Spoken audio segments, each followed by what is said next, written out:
वंदे मातरम। नमस्कार, जय श्री राम। मुझे दो पंक्तियां याद आ रही है। बहुत शोर था तुम्हारी गलियों में हमारा, बहुत शोर था तुम्हारी गलियों में हमारा, हम वहां से गुजरे तो बिखरे हुए फूल ही फूल थे। बहुत राष्ट्रीय स्वयंसेवक संघ और भारतीय जनता पार्टी को लेकर के लगभग 1 डेढ़ 2 साल से बहुत सारी बातें चल रही थी। खास तौर से जेपी नड्डा जी के मुंह से जब से ये निकला था कि हमें संघ के मार्गदर्शन की आवश्यकता नहीं, हम अब इतने बड़े हो गए हैं, क्या हम अपना निर्णय अब स्वयं करने लगे हैं, तब से ही बाउंडर उठा था। यद्यपि जेपी नड्डा जी के बोलने से जो नुकसान होना था वो तो लोकसभा चुनाव के अगले 3 चरणों में हुआ और पूरे चरण इधर से उधर चले गए। बाद में आचरण को लेकर के बातें हुई होगी और उसके बाद में ये न केवल जेपी नड्डा जी बल्कि सभी को समझ में आया कि तुम मुंह से निकला हुआ शब्द कितना घातक हो सकता है। उसको जो नुकसान करना था वो उस समय वो शब्द नुकसान किए और सबके बढ़े हुए पांव, बढ़े हुए कदम राष्ट्रीय स्वयंसेवक संघ के स्वयंसेवकों के सबके रुक गए, थम गए और कहीं न कहीं एक निराशा का भाव लोकसभा चुनाव के 5 चरणों में से आखिरी के 3 चरणों में निराशा का भाव आ गया। और निराशा के भाव ने जो किया वो 240 कदम हम चले, 160 कदम और चलना बाकी रह गया, वरना हम 400 कदम के आगे चल चुके होते। वो एक विषय। लेकिन उसके बाद से बहुत सारे बातें आई। संघ प्रमुख जी की तरफ से कुछ ऐसी उनके जो बौद्धिक में से बात निकली कि व्यक्ति भगवान बनने की प्रक्रिया पर है, लेकिन भगवान कोई नहीं होता। हम अपने कार्य को करके और विस्मृत हो जाया करें।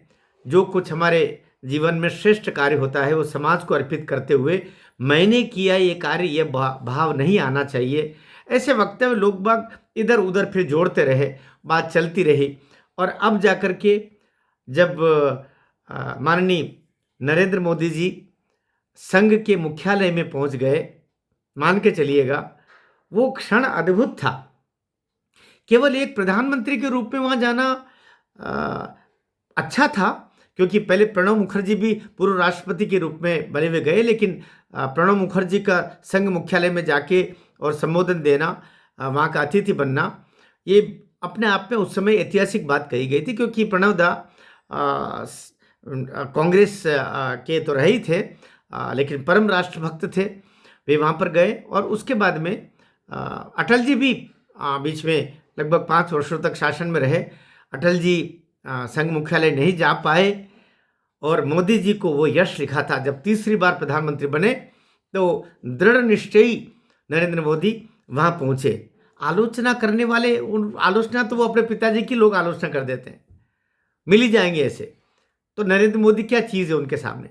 लेकिन नरेंद्र मोदी की तपस्या, नरेंद्र मोदी जी की मेधा और उनका जो दूरदृष्टि का नज़रिया है, उसी का परिणाम है कि पूरी दुनिया में आज भारत का डंका बज रहा है। कुछ लोग कहते हैं क्या किया उन्होंने, जब 2013-14 में वो आए, उससे पहले देश के क्या हालात थे।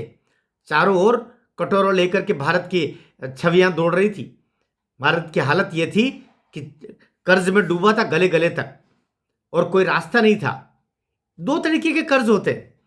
एक तो वो कर्ज होता है कि आप कंगाल हो गए और मांगने जा रहे हैं। दूसरा कर्ज अमेरिका का जैसा कर्ज होता है। आपको जानकर के आश्चर्य होगा कि अमेरिका के पास में, अमेरिका का जो कर्जा है वो दुनिया के सर्वाधिक कर्जदार राष्ट्रों में से एक अमेरिका है। लेकिन फिर भी शक्तिशाली क्यों है?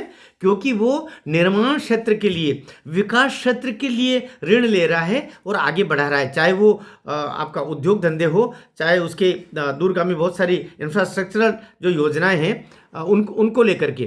तो जो आपका जीडीपी बढ़ाने के लिए अगर आपको कुछ करना पड़ रहा है, निर्माण क्षेत्र को बढ़ाने के लिए, रोजगारों की अपॉर्चुनिटीज लोगों को मिले, उसके लिए अगर आप ले रहे हैं तो ऐसा ऋण तो प्रणम्य है। अमेरिका के पास वही तो है। लेकिन अमेरिका की भी कुछ नीतियां ऐसी थी जिसके कारण से उसको कर्ज चुकाने के लिए कर्ज लेने की अवस्था आ गई थी। ये मैंने एक या 2 वीडियो में मैंने बोला है। भारत के साथ तो ऐसा नहीं रहा। हमारे हालत ये थी, मनमोहन जी जब 13-14 में गए, उससे पहले वो यहाँ तक नहीं, पूरे देश को डुबो दिया था। मस्तक भी डूब गया था देश में, देश का कर्जे में, वहाँ छोड़ के गए थे। वहाँ से नरेंद्र मोदी निकाल करके अब कहीं भी आपदा होती है, चाहे अभी म्यांमार में और कहाँ, तो सबसे पहले दुनिया में और कोई राष्ट्र सहयोग और साथ और अपने अपने सामग्रियों को पहुँचाता है, सबसे पहले भारत पहुँचाता है। नहीं तो भारत और दूसरे देशों को सहयोग करेगा? छोड़ो जी, किस किस किस किस किस समय की बात कर रहे हैं। लेकिन अब वो समय आया है, भारत वो कर रहा है। ये मोदी की बदौलत है, ये इस सरकार की निष्ठावान प्रवृत्ति की बदौलत है। इसलिए 11 वर्ष में कोई 11 पैसे का दाग लगा करके देखे, विकास का सबसे बड़ा मापदंड ये है, सरकार की सार्थकता का सबसे बड़ा मापदंड ये है, जब कोई नेतृत्व करता इस तरीके से आता है कि उसके ऊपर एक आने का आप दाग न लगा पाओ, भले ही उससे कुछ गलत फैसले हो जाए, क्योंकि आप फैसले करने जाते हो तो 100 में से एक फैसला गलत भी हो सकता है। ऐसे बहुत सारे फैसले हो सकते हैं, लेकिन आपकी नीति सही होना चाहिए, नीयत सही होना चाहिए। उसमें कुछ गलती हो जाए, त्रुटि हो जाए, चलेगा। आपसे अपराध न हो, भूल हो सकती है, इसलिए भूल जनता क्षमा करती है। जनता जनार्दन, जनता ईश्वर का रूप है। अभी जो मोदी जी वहाँ गए और संघ मुख्यालय में जाने के बाद में जितने भी संशय थे सबके खत्म हो गए। अब जितने भी जो जो जो कुकिंग चल रही थी कि कहीं सोनिया गांधी के मन में, राहुल गांधी के मन में, इनके मन में, विदेशियों के मन में कि संघ और बीजेपी दो फाड़, इस तरह हो गया, नींबू निचड़ गया, सब खत्म। अब एक में भाव से मेरा राष्ट्र प्रथम, मेरा सनातन प्रथम, और राष्ट्र और सनातन ये दोनों पर्यायवाची शब्द हैं। इन दोनों को शक्तिमान जब करेंगे तो पूरी दुनिया शक्तिशाली होगी, दुनिया सुखी होगी। तब जो भाव है कि सर्वे भवन्तु सुखिनः, सर्वे सन्तु निरामया, ये जो भाव है, इस भाव की पूर्ति होगी। मैं सोचता हूँ अब जितने भी मतांतर हैं, मतांतर पैदा करने वाले, कई मतभेद पैदा करने वाले, वे अब सब चुप हो जाएंगे। आप भी अपनी टिप्पणी के माध्यम से, अभी मोदी जी का वहाँ पर जो जाना हुआ और संघ में जो हमारे सबके मार्गदर्शक है परम पूजनीय मोहन भागवत जी, उनके द्वारा जो उद्बोधन हुआ वो हम सबके लिए प्रेरणा के शब्द है, जीवन को रास्ता बताने वाले हैं। और निश्चित रूप से मोदी जी ने एक एक शब्द अंगीकृत किया है हृदय के अंदर। अब जो आप नज़रिया देखेंगे, अब सरकार चलाने का तरीका देखेंगे, अब जो दृष्टि में और कहीं ऊर्जा प्राप्त हुई है, उसके परिणाम अब हमको दिखाई देंगे। भारत माता की जय।